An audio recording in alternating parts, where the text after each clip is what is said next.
नमस्कार, जय हिंद, वंदे मातरम। दोस्तों, स्वागत है आप सभी का मेरे इस यूट्यूब चैनल सबका ओपिनियन में। दोस्तों, बात करते हैं मध्य प्रदेश विधानसभा चुनाव 2023 के सबसे सटीक और ताज़ा एग्जिट पोल्स की। दोस्तों, हम आपको इस एग्जिट पोल्स के माध्यम से बताने जा रहे हैं कि इस बार मध्य प्रदेश राज्य में किसकी बनती दिख रही है सरकार, कौन सी पार्टी बहुमत का आंकड़ा पार करती दिख रही है।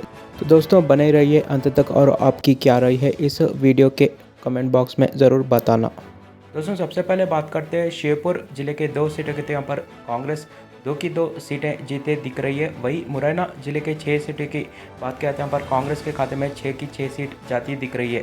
दोस्तों, अभी तक के इस सटीक ओपिनियन पोल्स में 8 सीटों का नतीजा आ चुका है, जिसमें कांग्रेस 8 की 8 सीट जीतकर सबसे आगे चलती दिख रही है। दोस्तों, अब बात करते हैं भिंड जिले के 5 सीटों की। तो यहाँ पर 5 की 5 सीट कांग्रेस इस बार जीती दिख रही है। वही ग्वालियर जिले के 6 सीटों की बात किया तो यहाँ पर भाजपा को 2 सीट मिलती दिख रही है। वही कांग्रेस यहाँ पर 4 सीट जीतकर अच्छा प्रदर्शन करती दिख रही है इस चुनाव में। दोस्तों, वही बात किया जाए यहाँ पर अशोकनगर जिले के 3 सीटों की। तो यहाँ पर कांग्रेस के खाते में 3 की 3 सीट जाती दिख रही है अशोकनगर जिले के 3 सीटों की। वही सागर जिले के 8 सीटों की बात किया तो यहाँ पर भाजपा के खाते में 4 सीट जाती दिख रही है। वही कांग्रेस भी यहाँ पर 4 सीट जीती दिख रही है इस चुनाव में। दोस्तों, अब बात करते हैं गुना जिले के 4 सीटों की। तो यहाँ पर कांग्रेस 3 सीट जीती दिख रही है। वही भाजपा 1 सीट जीती दिख रही है। वही दोस्तों, दतिया जिले के 3 सीटों की बात किया तो यहाँ पर कांग्रेस 3 की 3 सीट जीतकर ज़बरदस्त प्रदर्शन करती दिख रही है। दोस्तों, इसी के साथ 37 सीटों का नतीजा आ चुका है, कांग्रेस सबसे आगे चलती दिख रही है। दोस्तों, अब बात करते हैं टीकमगढ़ जिले के 4 सीटें के। तो यहाँ पर भाजपा के खाते में 4 की 4 सीट जाती दिख रही है टीकमगढ़ जिले की। वही शिवपुरी जिले के 5 सीटों की बात करते हैं, यहाँ पर कांग्रेस इस जिले में आगे चलती दिख रही है। यहाँ पर कांग्रेस 4 सीट जीती दिख रही है। वही भाजपा सिर्फ 1 सीट जीती दिख रही है। दोस्तों, अब बात करते हैं छतरपुर जिले के 6 सीटें की। तो यहाँ पर भाजपा को 2 सीट मिलती दिख रही है। वही कांग्रेस को यहाँ पर 3 सीट मिल रही है। वही अन्य को यहाँ पर 1 सीट का फायदा मिलता दिख रहा है। दोस्तों, यहाँ पर दामोह जिले के 4 सीटों की बात किया जाए तो यहाँ पर भाजपा को 2 सीट, कांग्रेस को 2 सीट मिलती दिख रही है। दोस्तों, अब बात करते हैं पन्ना जिले के 3 सीटों की। तो यहाँ पर 3 की 3 सीट भाजपा के खाते में जाती दिख रही है। वही सतना जिले के 7 सीटों की बात किया तो यहाँ पर भाजपा को 2 सीट मिल रही है। वही कांग्रेस को यहाँ पर 5 सीटों का फायदा मिलता दिख रहा है। दोस्तों, अभी भी कांग्रेस 44 सीटों के साथ सबसे आगे चल रही है। वही भाजपा 21 सीटों के साथ दूसरे नंबर पर चलती दिख रही है अभी तक के इस नतीजों में। दोस्तों, अब बात करते हैं सिंगरौली जिले के 3 सीटों के। यहाँ पर भाजपा 2 सीट जीती दिख रही है। वही कांग्रेस को यहाँ पर 1 सीट मिलती दिख रही है। दोस्तों, वही सिद्दी जिले की 4 सीटों की बात करते हैं पर 4 की 4 सीट भाजपा के खाते में जाती दिख रही है।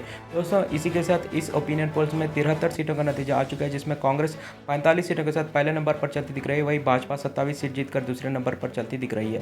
दोस्तों, अब बात करते हैं रीवा जिले के 8 सीटों के। यहाँ पर 8 की 8 सीट भाजपा के खाते में जाती दिख रही है। दोस्तों, वही शहडोल जिले की 3 सीट भी यहाँ पर भाजपा जीती दिख रही है। दोस्तों, अब बात करते हैं कटनी जिले के 4 सीटों की। तो यहाँ पर भाजपा 3 सीट जीती दिख रही है। वही कांग्रेस को 1 सीट का फायदा मिलता दिख रहा है। दोस्तों, वही अनूपपुर जिले के 3 सीटों की बात करते हैं पर 3 की 3 सीट कांग्रेस के खाते में जाती दिख रही है। इस जिले में कांग्रेस अच्छा प्रदर्शन करती दिख रही है। दोस्तों, वही बात किया जाए जबलपुर जिले के 8 सीटों के। तो यहाँ पर भाजपा को 4 सीट मिल रही है। वही कांग्रेस को भी इस जिले में 4 सीटों का फायदा मिलता दिख रहा है। वही डिंडौरी जिले की 2 सीट यहाँ पर कांग्रेस के खाते में जाती दिख रही है। दोस्तों, इसी के साथ 101 सीटों का नतीजा आ चुका है इस सटीक ओपिनियन पोल्स में, जिसमें कांग्रेस 55 सीट जीतकर पहले नंबर पर चल रही है। वही भाजपा 45 सीटों के साथ दूसरे नंबर पर चलती दिख रही है। दोस्तों, अब बात करते हैं उमेरिया जिले के 2 सीटें के। तो यहाँ पर भाजपा को 1 सीट और कांग्रेस को 1 सीट मिल रही है। वही निवाड़ जिले की 1 सीट भाजपा के खाते में जाती दिख रही है। दोस्तों, वही बात किया जाए बालाघाट जिले के 6 सीटों की। तो यहाँ पर भाजपा को 2 सीट, कांग्रेस को 3 सीट मिल रही है। वही अन्य को यहाँ पर 1 सीट मिलती दिख रही है। दोस्तों, वही मांडला जिले के 3 सीटों की बात किया तो यहाँ पर 3 की 3 सीट कांग्रेस के खाते में जाती दिख रही है। दोस्तों, अब बात करते हैं सिवनी जिले के 4 सीटों की। यहाँ पर भाजपा को 2 सीट मिल रही है। वही कांग्रेस को भी यहाँ पर 2 सीटों का फायदा मिलता दिख रहा है। दोस्तों, वही छिंदवाड़ा जिले के 7 सीटों की बात करते हैं पर 7 की 7 सीट कांग्रेस के खाते में जाती दिख रही। इस जिले में कांग्रेस ज़बरदस्त प्रदर्शन करती दिख रही है। दोस्तों, वही नरसिम्हापुर जिले के 4 सीटों की बात करते हैं पर भाजपा को 1 सीट, कांग्रेस को 3 सीट मिलते दिख रही है इस जिले में। वही बैतूल जिले के 5 सीटों की बात कहते हैं पर भाजपा को 1 सीट मिल रही है। वही कांग्रेस को इस जिले में 4 सीटों का फायदा मिलता दिख रहा है इस बार। दोस्तों, अब बात करते हैं रायसेन जिले के 4 सीटों की। तो यहाँ पर भाजपा को 2 सीट और कांग्रेस को 2 सीट मिलती दिख रही है। वही विदिशा जिले के 5 सीटों की बात कहते हैं पर भाजपा को 4 सीट मिलती दिख रही है, वहीं कांग्रेस को यहाँ पर 1 सीट का फ़ायदा मिलता दिख रहा है। दोस्तों इसी के साथ 142 सीटों का नतीजा आ चुका है इस ओपिनियन पोल्स में, जिसमें कांग्रेस 81 सीटों के साथ पहले नंबर पर चलती दिख रही है, वहीं भाजपा 59 सीटों के साथ दूसरे नंबर पर चलती दिख रही है। दोस्तों अब बात करते हैं होशंगाबाद जिले के 4 सीटों की, तो यहाँ पर 4 की 4 सीट भाजपा के खाते में जाती दिख रही है, यहाँ पर कांग्रेस को एक भी सीट मिलती नहीं दिख रही है। दोस्तों वही हरदा जिले के 2 सीटों की बात करें तो यहाँ पर भाजपा को ही 2 की 2 सीट मिलती दिख रही है, यहाँ पर भी कांग्रेस का खाता खुलता नहीं दिख रहा है इस जिले में। दोस्तों अब बात करते हैं सीहोर जिले के 4 सीटें की, तो यहाँ पर भाजपा 4 की 4 सीट जीतती दिख रही है, वहीं भोपाल जिले के 7 सीटों की बात करते हैं, यहाँ पर भाजपा को 4 सीट और कांग्रेस को 3 सीट मिलती दिख रही है। दोस्तों अब बात करते हैं राजगढ़ जिले के 5 सीटों की, तो यहाँ पर भाजपा को 3 सीट मिल रही है, वहीं कांग्रेस यहाँ पर 2 सीट जीती दिख रही है। दोस्तों वहीं आगर जिले की 2 सीटों की बात कहते हैं पर कांग्रेस के खाते में 1 सीट जाती दिख रही है, वहीं अन्य के खाते में भी 1 सीट जाती दिख रही है। दोस्तों अब बात करते हैं शाहजहाँपुर जिले के 3 सीटों की, तो यहाँ पर कांग्रेस 3 की 3 सीट जीती दिख रही है। दोस्तों वहीं बुरहानपुर जिले के 2 सीटों की बात कहते हैं पर कांग्रेस के खाते में 1 सीट जाती दिख रही है, वहीं अन्य के खाते में 1 सीट जाती दिख रही है। दोस्तों यहाँ पर भाजपा को 1 भी सीट नहीं मिलती दिख रही है। दोस्तों देवास जिले के 5 सीटों की बात कहते हैं, यहाँ पर भाजपा को 3 सीट और कांग्रेस को 2 सीट मिलती दिख रही है, वहीं खंडवा जिले के 4 सीटों की बात कहते हैं पर भाजपा को 3 सीट मिलती दिख रही है, वहीं कांग्रेस को 1 सीट का फायदा मिलता दिख रहा है इस जिले में। दोस्तों वही बड़वानी जिले के 4 सीटों की बात कहते हैं पर भाजपा को 1 सीट, कांग्रेस को 3 सीट मिलती दिख रही है, वहीं खरगोन जिले के 6 सीटों की बात कहते हैं पर कांग्रेस इस जिले में बेहतरीन प्रदर्शन करती दिख रही है, यहाँ पर कांग्रेस को 5 सीट और अन्य को यहाँ पर 1 सीट मिलती दिख रही है। दोस्तों अब बात करते हैं झाबुआ जिले के 3 सीटों की, तो यहाँ पर कांग्रेस को 2 सीट मिलती दिख रही है, वहीं भाजपा को यहाँ पर 1 सीट मिलती दिख रही है, वहीं इंदौर जिले के 9 सीटों की बात करते हैं पर भाजपा को 5 सीट और कांग्रेस के खाते में 4 सीट जाती दिख रही है।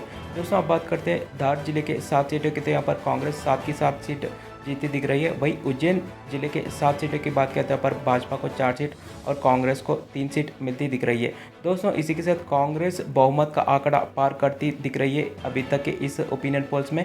118 सीट जीतकर कांग्रेस बहुमत का आंकड़ा पार करती दिख रही है, वहीं भाजपा 93 सीटों के साथ दूसरे नंबर पर चलती दिख रही है। दोस्तों अब बात करते हैं रतलाम जिले के 5 सीटों के, तो यहाँ पर भाजपा को 2 सीट और कांग्रेस को 3 सीट मिलती दिख रही है, वहीं नीमच जिले के 3 सीटों की बात कहते हैं पर भाजपा को 1 सीट और कांग्रेस को 2 सीट मिलती दिख रही है इस जिले में।